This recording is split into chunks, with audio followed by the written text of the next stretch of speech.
Here in Australia, it's getting really steamy. I'm talking like really steamy, if you know what I mean. Because I got a Steam Deck.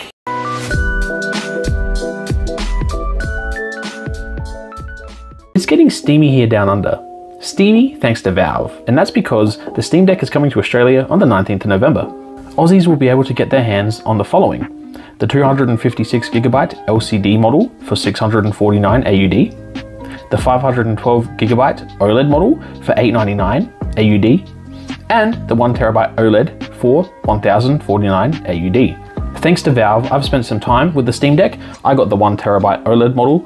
Legends. You can also expand your storage via micro SD in the slot at the bottom, and this edition has a fancy anti-glare screen.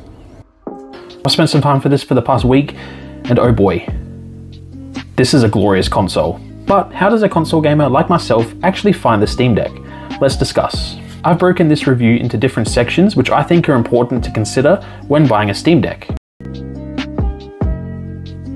Honestly, my first impressions of the Steam Deck is that it's a gateway device to PC gaming. I've always been a console gamer, and I find it easier and more enjoyable to have a console, put the game in, and connect the controllers. Plug and play, to put it simply. I tend to think of PC gaming as tinkering a lot with drivers and settings. Don't get me wrong, I have a gaming laptop, but I hardly use it. I'd say I probably use it more to edit videos than play games. And that's because I find consoles just more simple. This is where the deck comes into play. Get it, play? I'll stop. The deck feels so easy to navigate, and it's user-friendly. I sometimes still forget it's a handheld PC because it feels so streamlined. You want to play Steam Deck compatible games? Just buy them, and if you haven't already, install them and get playing. It's literally that easy.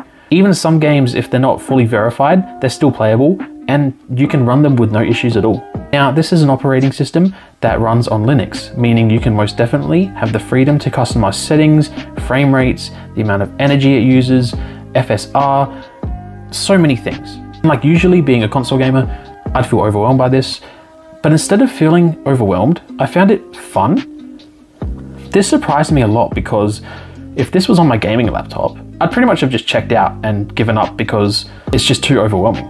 But the deck's ease of use made it so digestible to take in and understand. There's even an option here to switch to desktop mode and use it as a regular computer for things that you'd like to download outside of Steam.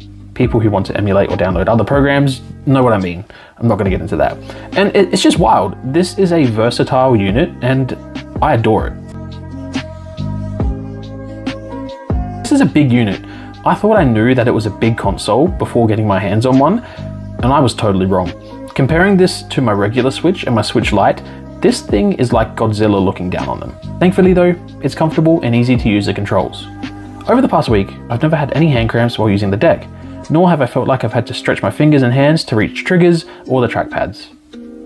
I did, however, take some time getting used to the button layout, A, B, X, and Y, because I play too much Switch, so it's a me problem.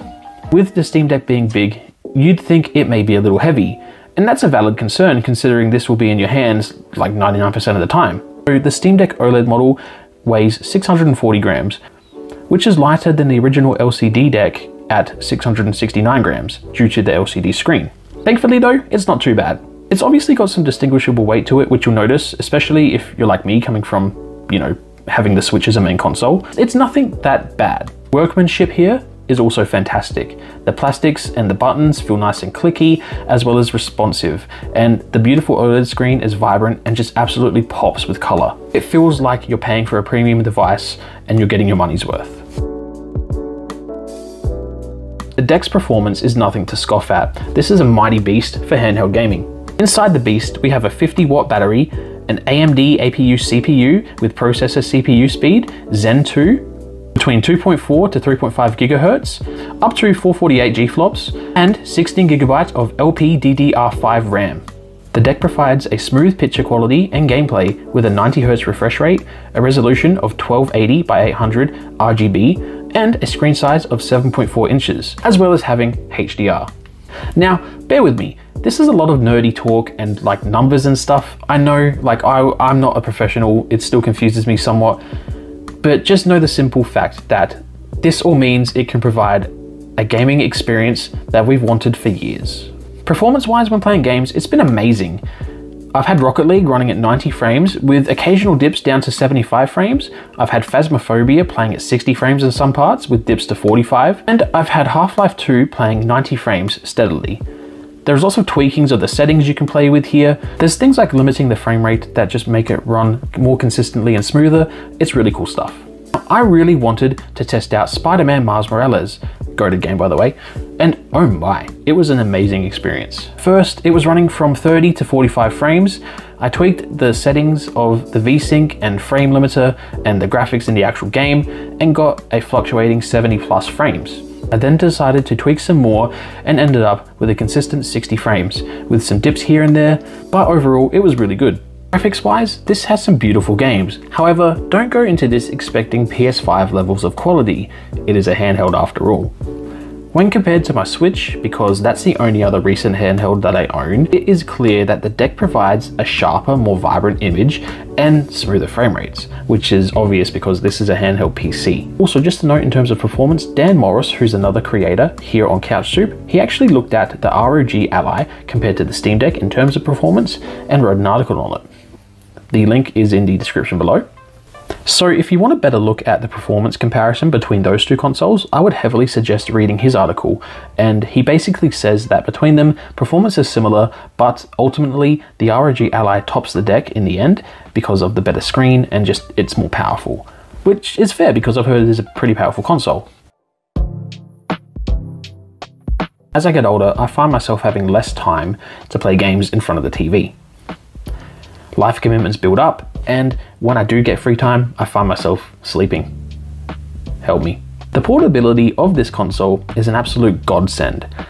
I have used this as my main console for the past week and a half now, and haven't missed playing my Switch, my PS5, or my Series X. Why is that? You may be asking yourself, considering the Switch is also a portable console.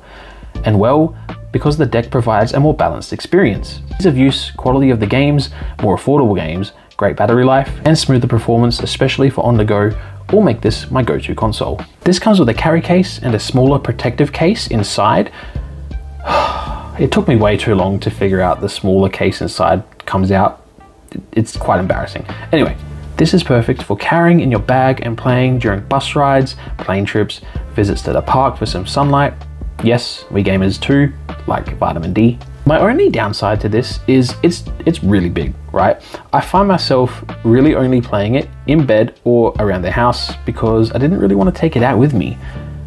Purely because I don't want it to get damaged, and like it's pretty big. Like I need to carry a bag everywhere with me, and like in my life I don't really carry bags that often. I can definitely imagine though taking it with me on my next holiday because previously I've taken my Switch, so it's logical to assume this would take its place. It's not all portable too, FYI. A little like the Switch, it can be docked to a TV or monitor using like adapters and things, and you can use it as a little PC. It should be noted though that I haven't tried this as of yet, but I just wanted to let you know so you're all aware. Honestly, in my time so far with the deck, there aren't many cons. My biggest one is that it feels limited at some points, with not all games being deck compatible. Like Halo, that should be straight up verified. I don't understand why it's not. In some cases, this is due to the anti-cheat alias on Linux not working with other games. Other times, it's because games weren't developed for the deck, the latter being very rare, unless you're looking at like older games. A huge pro is that this could be a great and more affordable way to enter PC gaming. Not only does it run great, but games here are always going to be on sale and generally are cheaper than consoles. Also, the PS5 is known for having haptics.